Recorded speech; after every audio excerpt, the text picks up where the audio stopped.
Hello, everybody, and welcome to the Entrepreneur Motivation Podcast. I'm your host, Chris Bello, and today I have Tamara White with me. Tamara, welcome to the show. Well, thank you for having me. It's great to have you. And a quick bio on Tamara.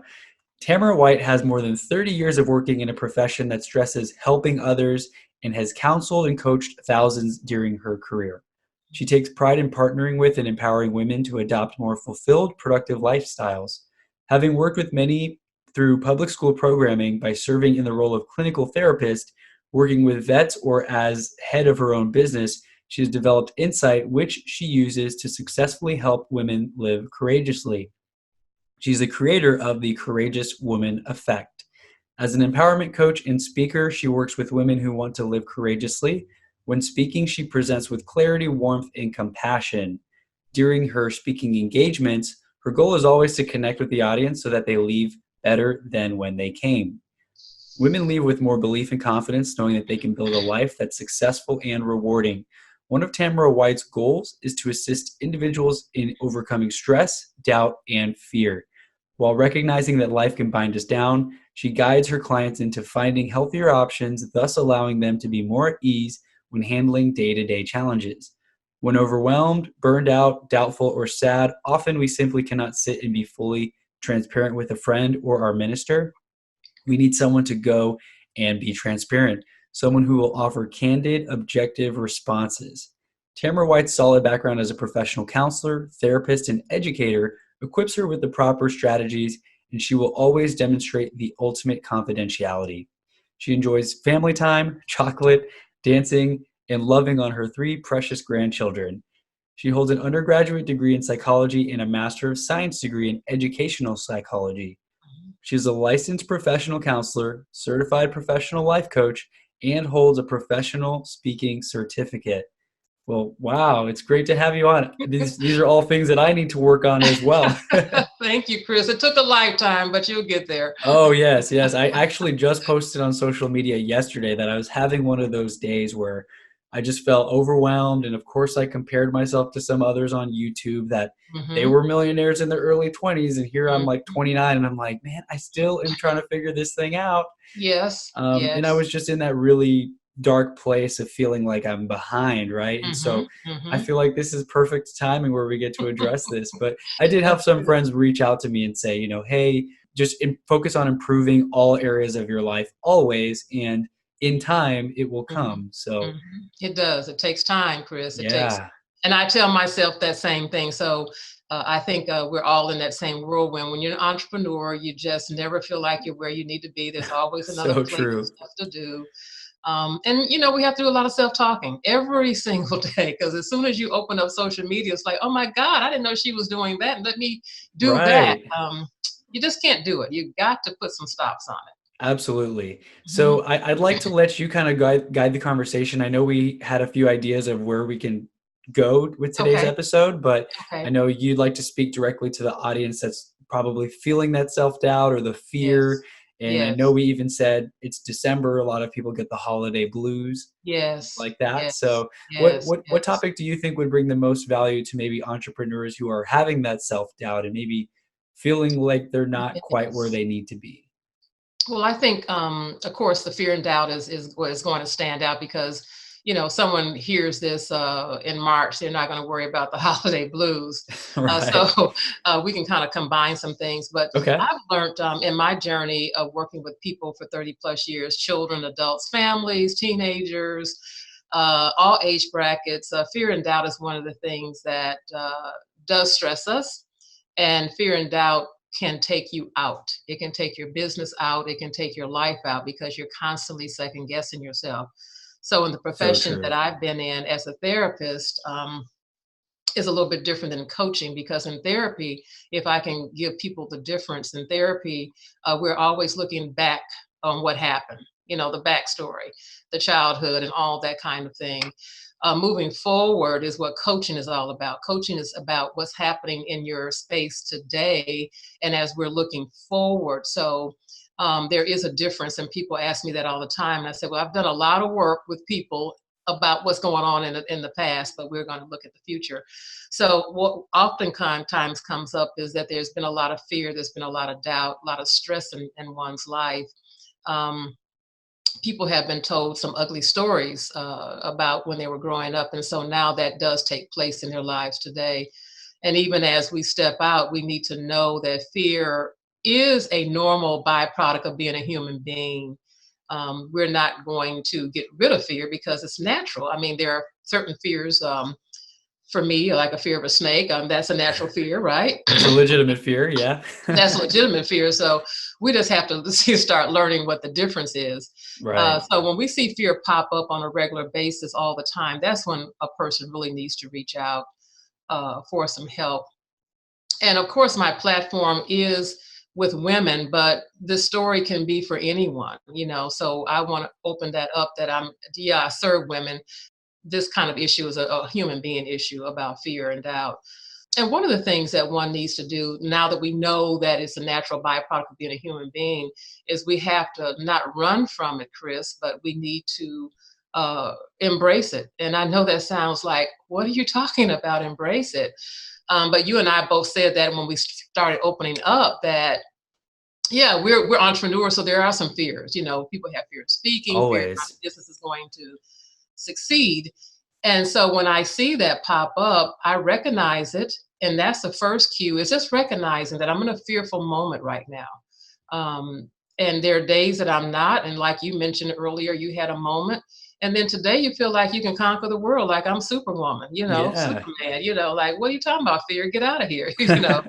So embracing it, Chris, that's what we have to do and find out what the stem is. Where's it coming from?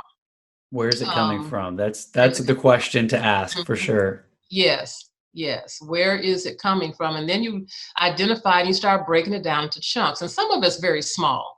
You know, like in business, you'll think, well, I just don't feel like doing this. I don't feel like making that call because I'm not sure what they're going to say. But Hmm. there are other things that have bigger chunks where you've got to chunk it down because it could be a big block for you. And so identifying it, befriending it, and that's a word that I always share is that you have to kind of embrace it and befriend it, and so that it doesn't look like it's going to take you out, but you're going to take the fear out. Absolutely. And I've heard it said that, of course, years ago, thousands of years ago in the savannah or whatever, we needed fear in order to survive if the rattling in the bushes was a snake that could kill us or a lion on the Yes, other side. yes, But now most of us, I mean, sometimes you see the stories of an escaped lion from a zoo or something. yes. Most of us don't really have to deal with crazy wild animals. I don't think I've seen a snake. I live in the city in Houston. Mm-hmm, I haven't mm-hmm. seen a snake in my yard at all in the 3 years Yes, I've lived here. yes. So now the fear starts to transform and you start to become fearful of what others think of you or looking dumb Mm-hmm, in front of people for mm-hmm, trying something new that you mm-hmm, fail at. mm-hmm. And managing that fear can be so difficult because now we don't really have, let's say, legitimate life or death situations to fear as Right, often. We're more right. fearful of how people think or how we're going to look if we do something. Right, right. And a lot of that comes back to understanding, like who you are and, what Hmm. your purpose is. And so when I teach that in many different ways, classroom, seminars, vision board classes, it's about getting the client to see, what is it you're trying to accomplish? What do you want in your life? What is your goal? And so those can change because I didn't start being a coach. I mean, I started out doing therapy. I wasn't thinking about coaching. And so our goals can change, and that's okay to go with that. And sometimes those kinds of things and strategies can help you to move away from being fearful. It's like, wow, this is a button that snaps. I'm this kind of snaps like that. Like, wow, this is what I've been afraid of all the time. I wanted to get out of this, but now I want to move to that. And it's like the light bulb goes off, and you just get so Yeah. excited. And I'm not afraid anymore. It's like being a child again. Like, oh, that's all it was. Like little kids when you open up the door and they say, well, mommy, there's nothing even in there. And they'll say, well, why was I afraid? And they just bounce off to the next thing. Right. So taking a childlike manner sometimes can help. So taking a childlike manner can help. That's Mhm. true because we're often afraid of things that we don't know. And then once we find out that it's, maybe you try public speaking and it's not that bad after you do it. And then Yes. maybe you even start to like it and you start to pursue those situations where you are getting out of your comfort zone more frequently. Yes, absolutely, absolutely. It's incredible. So I was just looking down at my notes. I said embrace it, and I always put all my things down so I can kind of stay on track.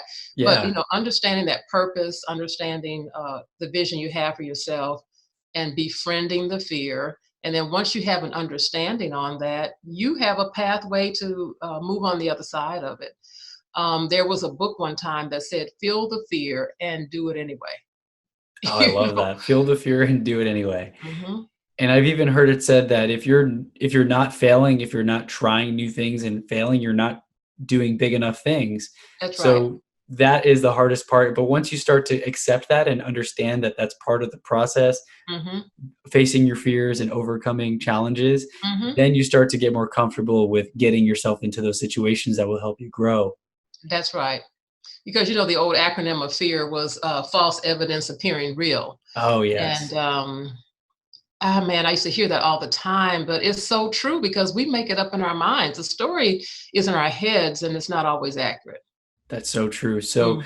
embracing the fear. When you say embracing the fear, how is there a way to break that down into a couple of steps? Do you first obviously you have to identify the fear, Mhm. try to think of where it's coming from, try to analyze where exactly it's stemming from, and Right. then you embrace it as in understand that it's Understanding. natural?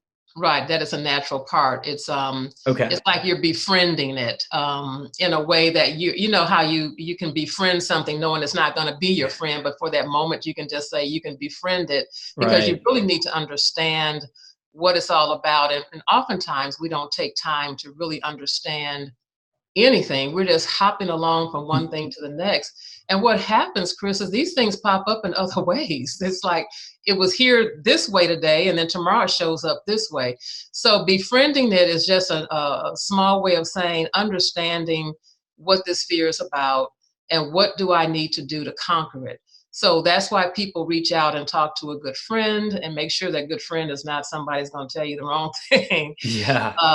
Getting professional help, having an accountability partner that can push you through. So like I've been doing a courageous woman group, and that's all about getting over some fears that some of the ladies have about different things.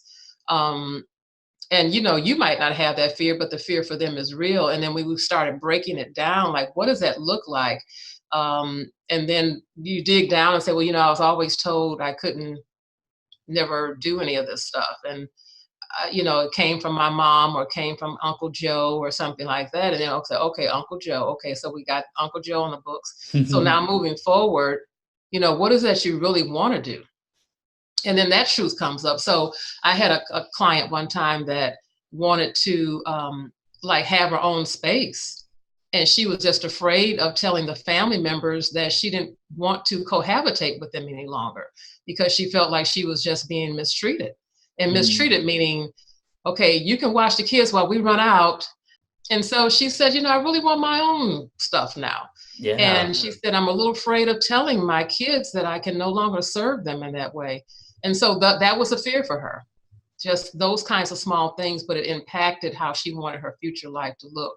So we had to kind of get in there and just kind of talk a little bit about that and give her some talking tools. And that's what I teach women or men or anybody, talking tools on how you can have those conversations, not only with yourself, but with the people that you need to explain your situation to.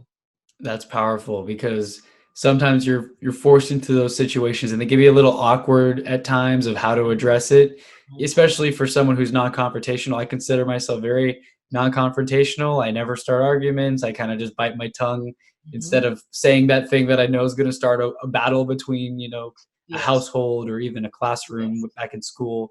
Yes. So it can be difficult to really take those steps to say Mhm. what you know needs to be Mhm. said. So Mhm. that's awesome that you equip your clients with the right skill sets to approach Yes. those situations correctly. Yes, because at the end of the day, we are responsible for our own, and everyone knows this. We're responsible for our own behavior and our own selves. So when we Absolutely. start pointing that finger, oh, it's your fault and whatever, whatever, then we get into the victim role. Right. And the victim role keeps us stuck because we're never looking at ourselves as being a victor, we're always looking at ourselves as being a victim. And a victim mentality just keeps us stuck, keeps us down, keeps our head in the sand. And that's where the fear and doubt still lingers in that area as well. So we've got to, that's another strategy. There's so many things that we have to uncover, but the fear and doubt kind of work together, because if you're fearful, you're doubting yourself. Hmm. And if you're doubting, you're fearful. So it's just like a hand in hand combo that we work on to be courageous in our lives. And how does that manifest itself so that we can be more courageous and have the life that we really want? Right. So I can definitely see how the fear and the doubt, they feed off of each other.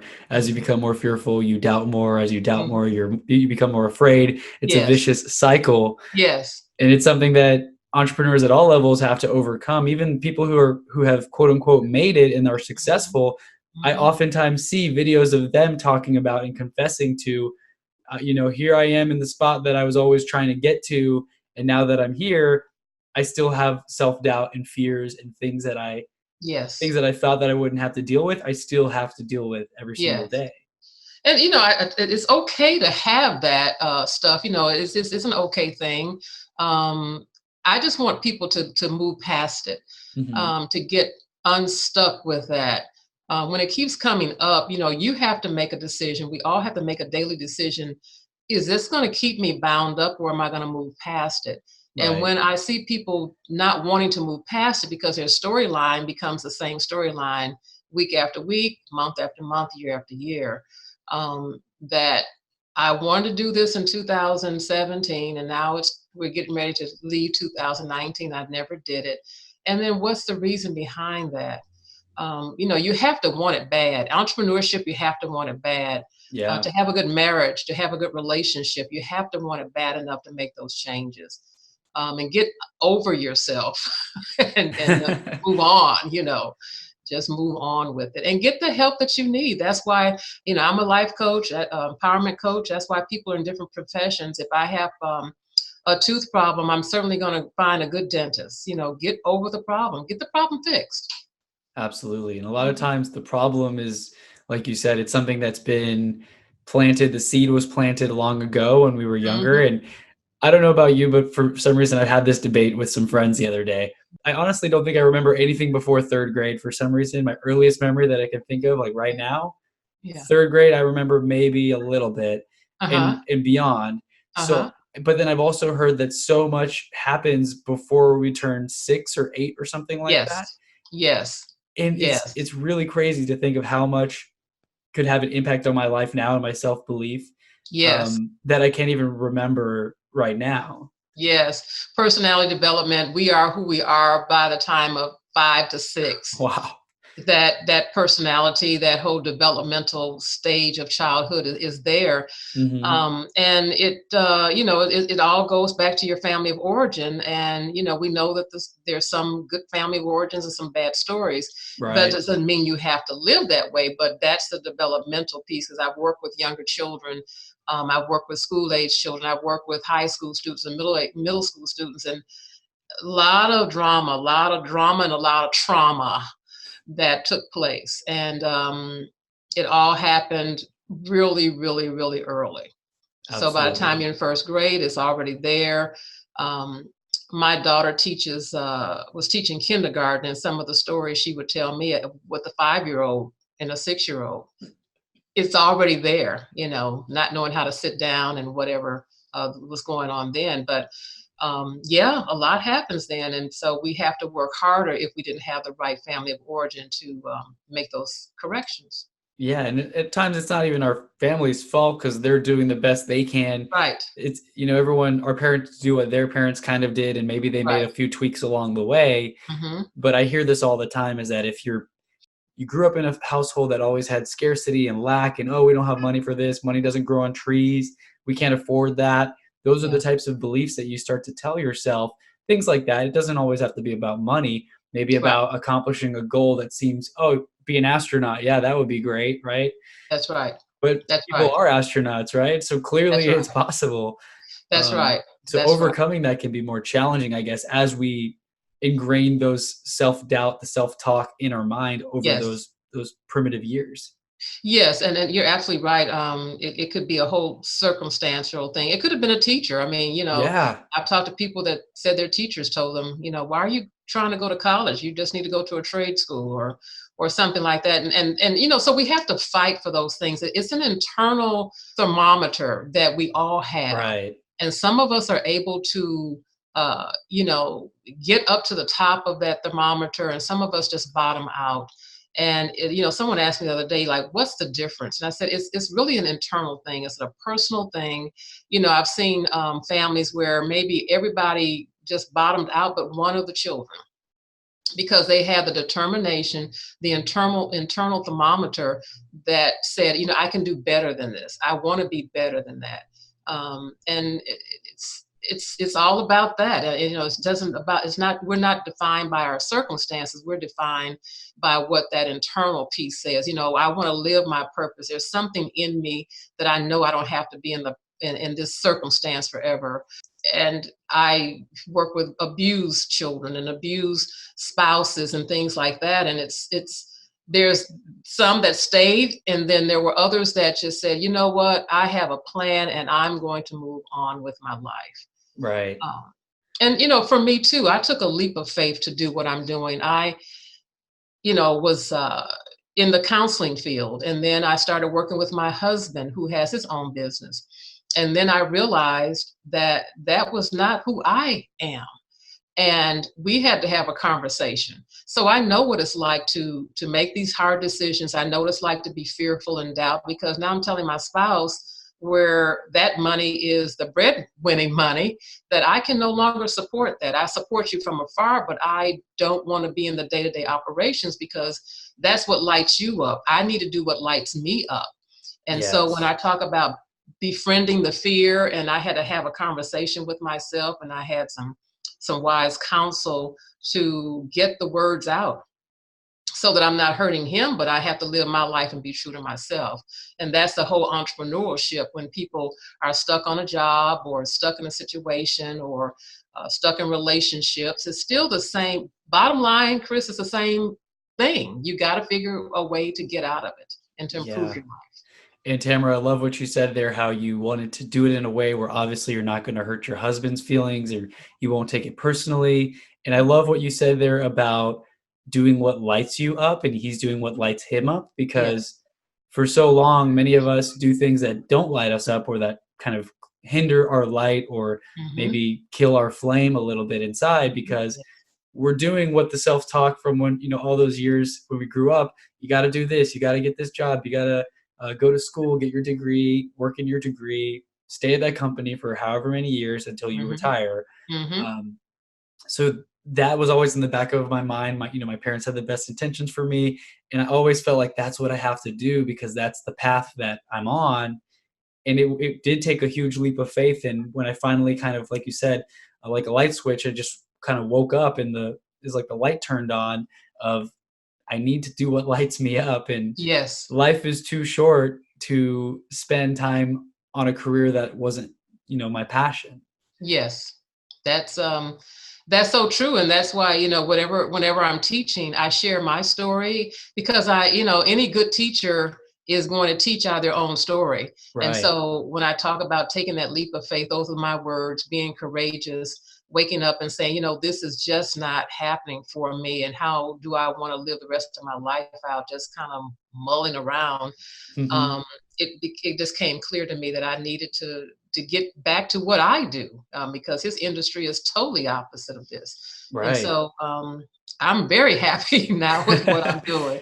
I love it. I love helping people and helping people to live their best self and to get that purpose out. And um, it's just amazing when you can see that people get it and they're ready to make that shift.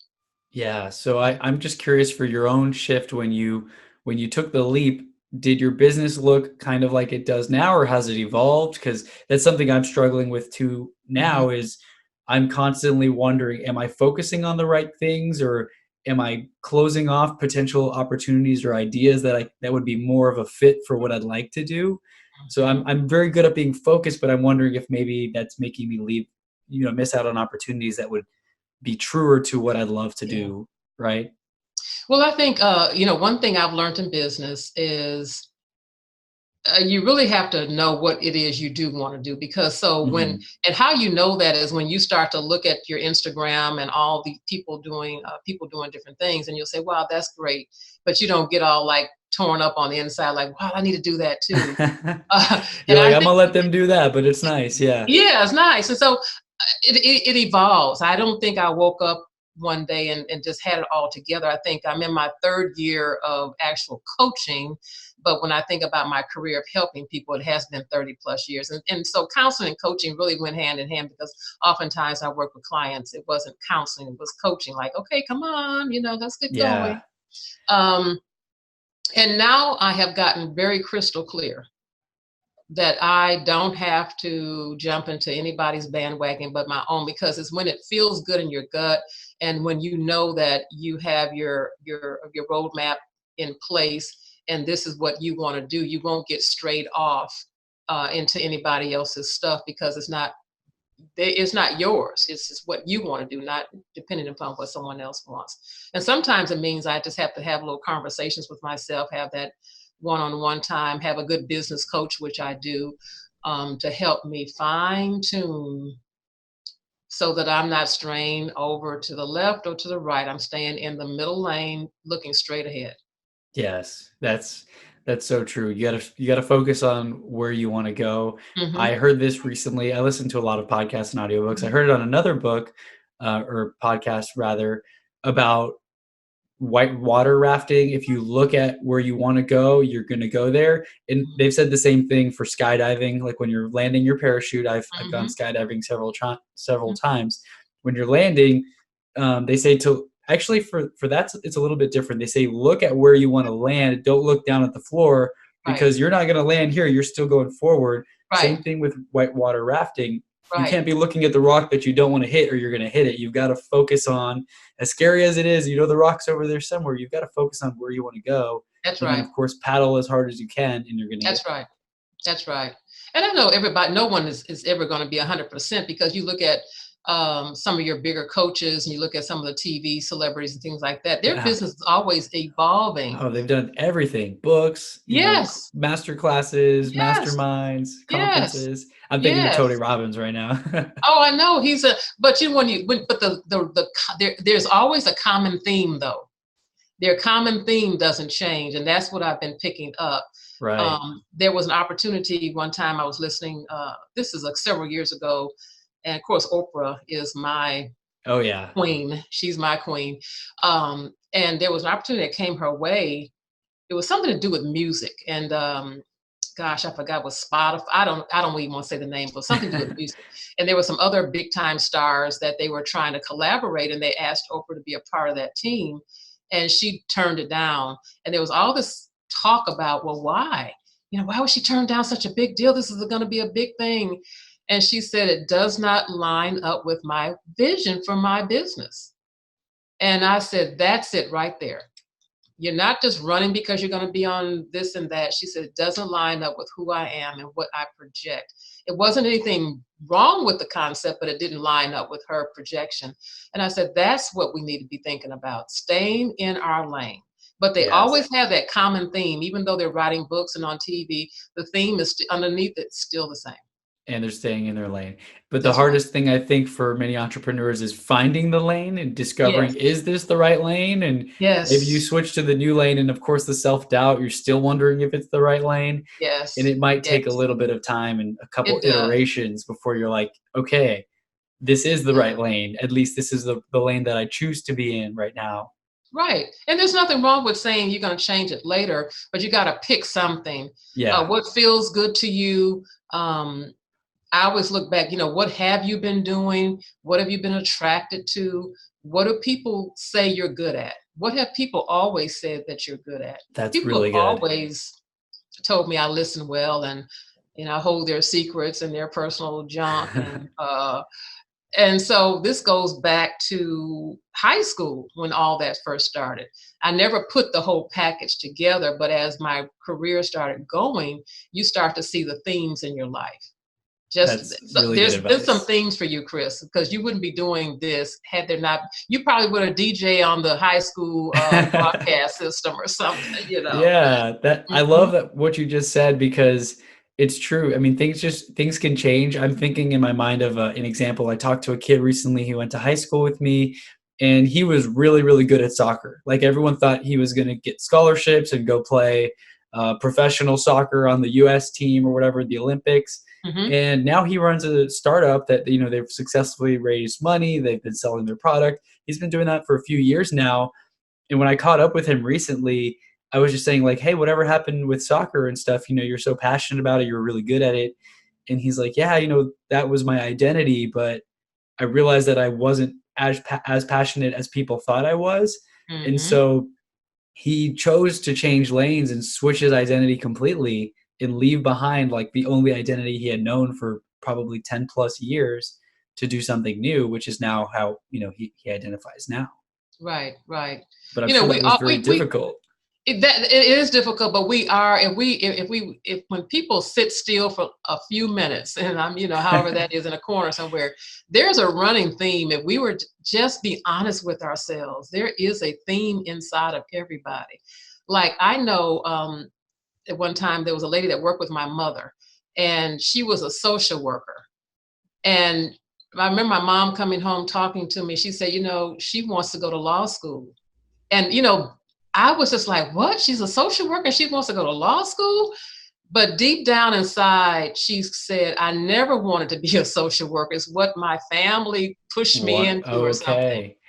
And Yeah. so she did a mid-course in, I don't know how old she was then, but she went to law school and developed a full-fledged law practice. So it's inside of us. We just have to kind of work on it, not expect overnight successes, not compare. And if we would just stop comparing, because we're all individuals blessed with so many characteristics that the world needs us to show up. They need you to show up as Chris. They need me to show up as Tamara, not anybody but that. Right.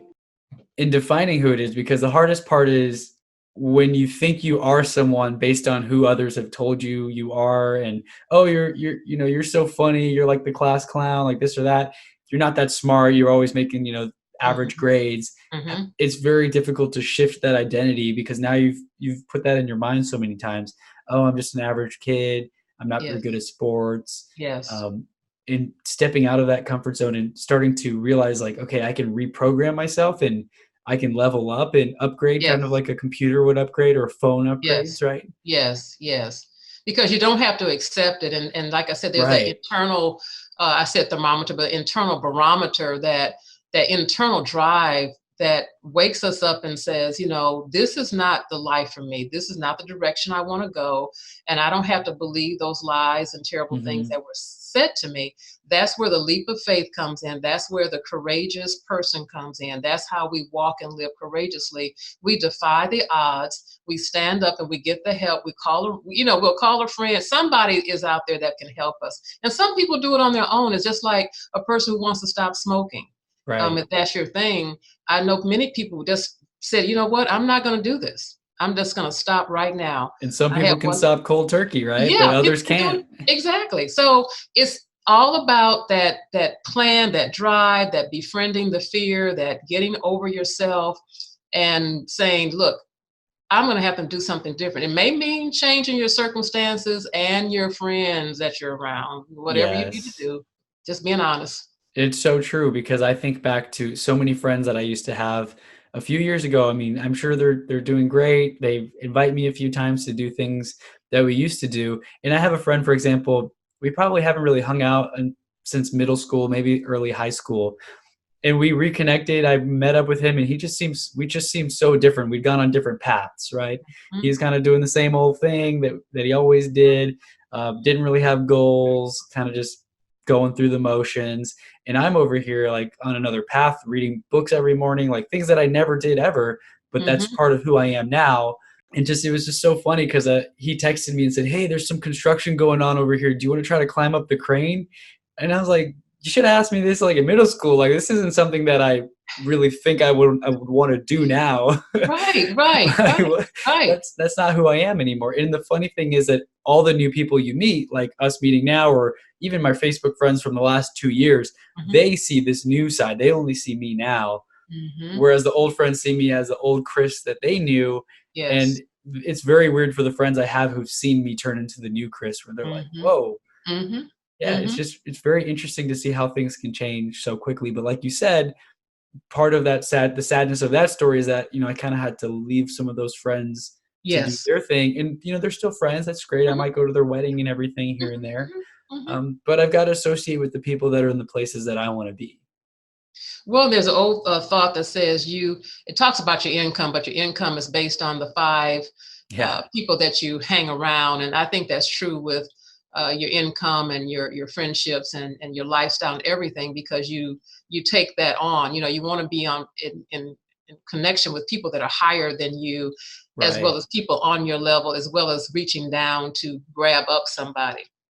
There's a theme about the five people. You got one or two that are trying to get where you are, and then you got a person who can mentor you on that level, and you got someone that's higher than you that can bring you up, and so that makes life good. And it's okay to say bye bye.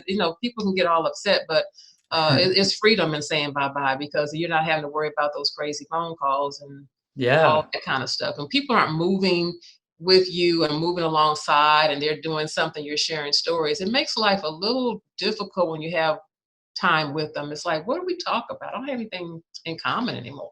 Absolutely. You're just like, I'm kind of not into the conversations about some Hmm. TV show that we used to have because I don't even really watch TV anymore. I'm Yes, watching podcast interviews and, Jim Rohn and Tony Robbins, like all these yes, like motivational clips. And yes, even some of the motivational things that you were saying on this interview, I listen to that type of stuff in the morning where it's like the positive self-talk. I am capable of achieving my dreams. I am yes. limitless. I am whatever I choose to be. And Right. That's and right. I get pretty emotional sometimes in the morning when I'm listening to that because there's music and the way that it's presented. Yes, If I'm working out at the gym, it's just like, wow, I'm gonna really do everything I can today. And that can yes. alter your mood so positively. That's right. What we put in, we get out. That's So so true. that's it right there, Chris. That's It's right like there. the premium gasoline, I guess. That's right. That's right. And the people you hang around and what you put in, you get out. So, that's just kind of a little story about leap of faith and Yeah, walking and living courageously. That's what I teach. That's what makes the difference for me. And if people don't get it there, they can't move past that. That you won't have a business if you can't get over that. right. You know. Because you've got to be able to handle the emotional side so that you can make decisions in your business that make sense and are based on logic and what you should do rather than just emotions. Because then That's right. your business will be going like this as you're like a roller That's coaster right. That's right. You as won't the make any emotions go real up and money down. because Yeah, today's not a good day or whatever. So, um, yeah, I hope some of this has helped. There's a lot of things that can, we can always go deeper into, but you're getting the gist of it. It's all about our mindsets and, where we, what our desires are that's so for our lives. powerful.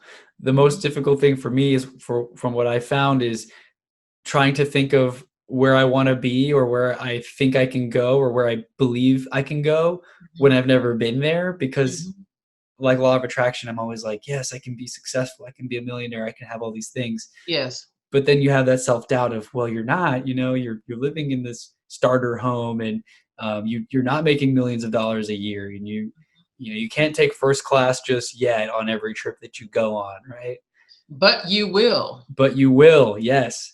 But even though saying like, I will, there's still that little seed of doubt, like, will you though, I know. I know. And And you have crushing that seed of doubt fight it, is, fight it off. oh, Just I need read the it. words, Chris. Don't put anything into it. Write it out on your index card or Oh, your I've chalk. got I've got some on sticky notes on my desk. Here's Yeah, one of my favorite is I can do anything I set my mind to if I'm willing to pay the price for greatness. there That's you one that I go. really love on there. And don't put nothing into it. Don't start overthinking it. You're reading. Just yeah, I Just won't read it. overthink it. And Hmm. feel it too. Really, That's right. really make sure to feel it. That's right. That's right. You're on the right track. I love it. I love it. Thank I you. love it. Well, I Uh-huh. really enjoyed a lot of the tips and everything that we talked about here Thank you. today. Where would our audience be able to go to learn more about you, to connect with you, and to potentially work with you? Well, that's a wonderful question. Thank you for asking. The website is tamarahwhitecoaching.com, Okay. and Instagram, same thing, Tamara White Coaching. Perfect. I'll go ahead and link all of that in the show notes in case anyone's driving right now as you're listening. Yes. You can go Yes. back when you're safe and click on that link and reach out to Tamara. Thank you so very much. I certainly have enjoyed this I really enjoyed tremendously. this as well, Tamara. Thank you so much for your time. All right. Take care. All right. Take All care. right. Thank you. Bye bye.